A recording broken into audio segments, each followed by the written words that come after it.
Bom, pessoal, então a gente vai fazer algumas atualizações aqui da Casa Morro Azul, que fica na Fazenda Itapema. E semana passada foi feita uma limpeza geral da obra, então pegou restinho de madeira, coisa que cai no chão.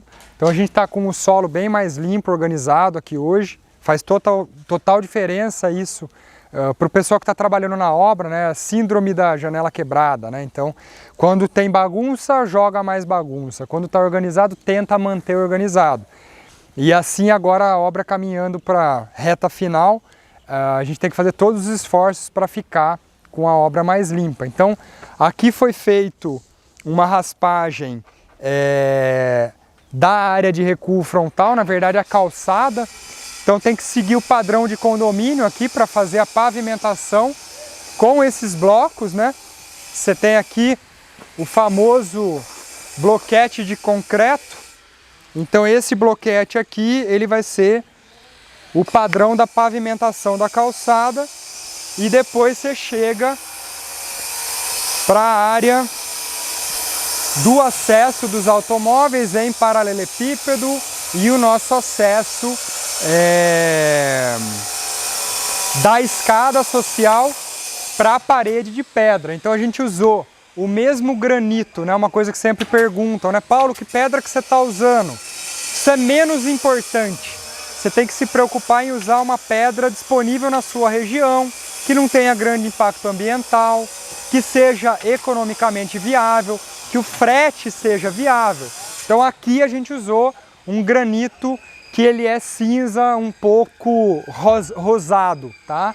Então o cliente escolheu o granito junto comigo de acordo com o leque de opções de um fornecedor local. Isso é um princípio que você nunca pode perder. E aí qual que é a ideia? Eu tenho o mesmo material no piso e na parede. Então aqui começa a fazer esse diálogo entre piso e parede que a gente gosta muito. Antes de entrar, né, na verdade, aproveitando que eu tô aqui na frente, a gente tem aqui alguns tipos de forro já bastante evidentes, né? Eu tenho a laje de concreto ali no abrigo do automóvel, eu tenho o forro de madeira nos beirais e aquele forro branco dentro do quarto, lá em cima, é um forro de gesso, porque por uma questão de custo ficava muito mais econômico usar o gesso no lugar da madeira. Então o cliente optou por colocar forro de madeira na área social, que são salas e cozinha, e gesso no pavimento de cima, mantendo a madeira no beiral por uma questão de unidade arquitetônica. E aí eu queria aproveitar para mostrar isso aqui, ó. Depois eu vou falar bem devagar para o Iago não esquecer na edição que um dia a gente gravou lá na Casa São Bento, 2 exemplos de uso de estrutura metálica na fachada, em beirais. Eram beirais com viga metálica que não dialogavam com a arquitetura, ou seja, 2 construções de arquitetura convencional que, por alguma razão, o projetista quis fazer um balanço com um beiral metálico e não ficou muito legal. Por quê? Porque a estrutura metálica ela foi colada numa estrutura convencional e isso cria algumas patologias, cria dificuldades técnicas, coisa que não acontece aqui. Porque esse beiral aqui, tanto de cima quanto de baixo, ele é a continuidade de uma viga metálica da estrutura, que é o que a gente chama de contrabalanço. Eu tenho um ponto de apoio, eu tenho o balanço aqui, né? Eu tenho o balanço aqui na ponta, eu tenho que ter o contrabalanço para trás. Então, esse beiralzinho, ele não foi feito uma colagem para virar um pastiche estético, né? Eu quero colocar um negocinho estético aqui para ficar bonitinho. Não, ele é continuidade da estrutura da casa. Então ele se sustenta perfeitamente, porque não tem nenhuma mágica, não tem nenhum esforço estrutural para que isso funcione. Olha lá o beiral de cima. E depois a gente vai girar, vou mostrar já o beiral do mirante, que é um beiral de 3 metros em balanço, que obviamente é tranquilo de ser feito, né? Se eu tivesse pego uma estrutura convencional de tijolo e aí eu queria colar um beiral de 3 metros, não vai ser possível, né?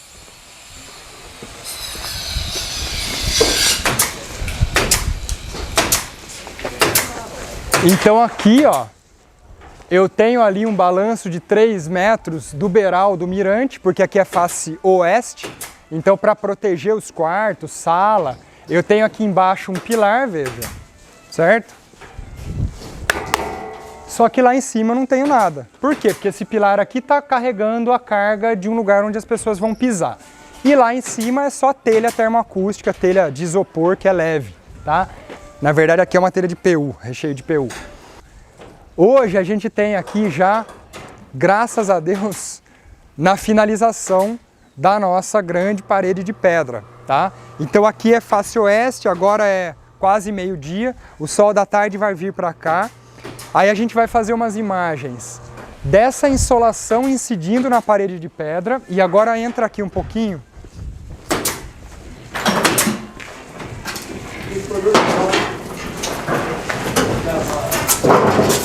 A função dessa parede não é ficar bonitinho, não é estética. Ela tem uma função de proteção desse ambiente aqui, que é o coração da casa, que é a área de estar. Aqui a gente consegue ver, obra é assim mesmo, tem barulho. Aqui a gente consegue ver o sol que está começando a incidir na varanda. Só que a varanda é um espaço aberto. Aqui vai ter uma janela de vidro. Imagine você se não existisse essa parede aqui para proteger do sol da tarde a sala. A sala vai ficar inabitável. Então assim, esse tipo de solução... Ah, por que eu coloquei a parede de pedra ali para ficar bonito na fachada? Não, porque tem uma justificativa, tem uma motivação, tem uma função. Então esse tipo de coisa tem que ser planejado no projeto. Não é o tipo de solução que você dá depois. Fez a planta baixa, né, aquela velha história que alguns arquitetos infelizmente ainda continuam fazendo. Você faz a planta baixa, apresenta para o cliente e aí depois você vai maquiando a casa, fazendo várias opções de fachada, mudando cor, mudando material, mudando solução, para ver qual que fica mais bonito. Isso para mim é insuficiente, né? Eu me preocupo com questões um pouco maiores do que essas aí. Então na hora de eu conceber o espaço, eu já estou pensando na solução. Senão, a sala nem seria dessa forma, tá? Então essa é a função e aqui a gente começa a ver a integração entre todas as partes.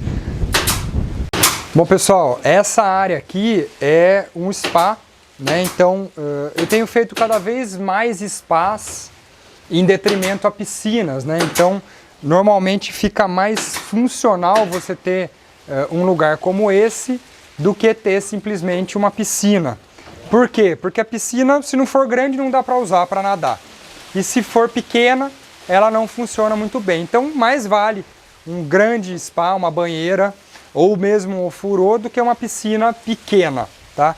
Então aqui está sendo construído, foi todo feito em alvenaria, está sendo revestido com pedra natural, então é uma pedra do tipo ijal, uma pedra verde, e aí é um trabalho bastante meticuloso, bastante artesanal, as pedras são muito irregulares, né?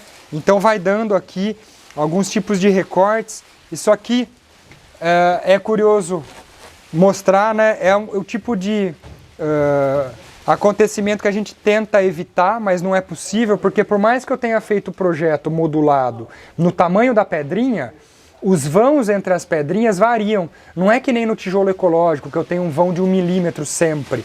Aqui eu tenho vãos variáveis, porque a pedra é irregular. Então por mais que eu tivesse modulado aqui, ó, 1, 2, 3, 4, 5, 6, 7, 8, 9, 10, 11, 12, 13, 14, 15, 16, 17, 18, 1,80 m, deu uma sobrinha aqui. Então isso aqui tem que ser feito, paciência, é a vida.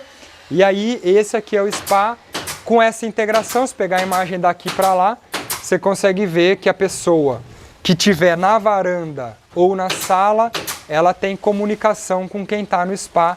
Então esse foi o objetivo do projeto, né? Criar essa integração entre... Olha que bacana essa imagem daqui, agora.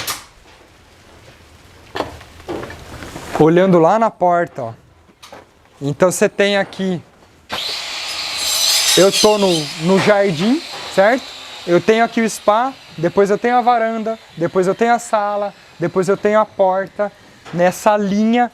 Então quem está chegando lá já consegue ter um contato visual como se a casa não tivesse limites, né? Então quando a gente fala de integração entre ambientes, não é simplesmente a ausência de parede, mas é a maneira como eu organizo os usos desse ambiente, seja através de partes construídas ou mesmo através de mobiliário, de layout, para eu definir qual é o tipo de integração que eu quero.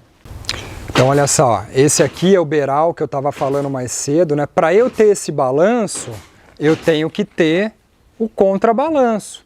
Eu tenho que ter isso aqui para sustentar através desse ponto de apoio que essa área do beiral fique livre. Se eu tivesse aqui uma casa de alvenaria sem viga metálica, sem pilar metálico e eu quisesse prender um beiralzinho metálico aqui, o parafuso não sustenta. Eu teria que embutir pelo menos 1 metro de viga na parede e nem sempre isso é possível. Então é importante eu saber que esse tipo de raciocínio é um raciocínio que tem que vir do sistema construtivo, né? Não adianta nada eu querer criar solução estética se eu não entendo como é que as coisas funcionam. Aqui o pessoal está prosseguindo na estrutura da parede de pedra armada, né? Trabalho muito artesanal, muito meticuloso, sempre ó, com linha, com nível, a estrutura sendo elevada ali, ó. Aqui a gente já mostrou em outros vídeos o forro de gesso, o isolamento de lã de pet que a gente está usando. Aqui eu mostrei lá de baixo, né? Um forro de gesso. E aí continua o forrinho de madeira do beiral. Beiral em balanço, como eu falei agora há pouco. Ali o cliente optou por rebocar e deixar uma parede lisa em cima do tijolo ecológico, uma opção, né? O banheiro aqui foi todo revestido também com um revestimento cerâmico com acabamento de cimento queimado, então está coerente com a estética da casa, né? O cliente optou por revestir o banheiro inteiro.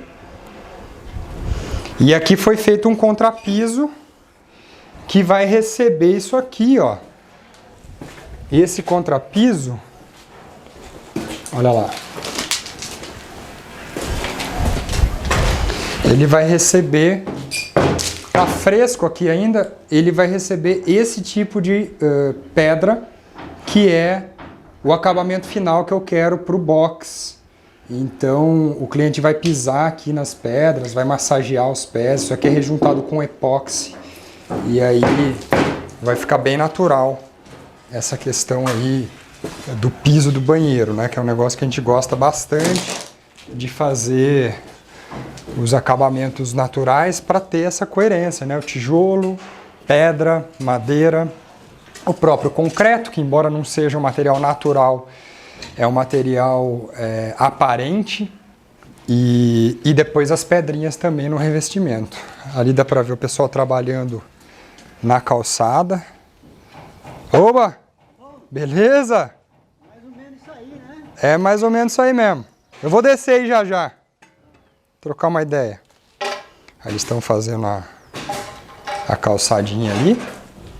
E é isso, pessoal. Vou fechar aqui com uma vista. Olha lá, ó. A parede começando a despontar, né? Começando a dar para ser vista daqui. E aí eu tenho a varandinha, ó. Mirante, Morro Azul. Olha lá. Então essa é a Casa Morro Azul, atualização de obra.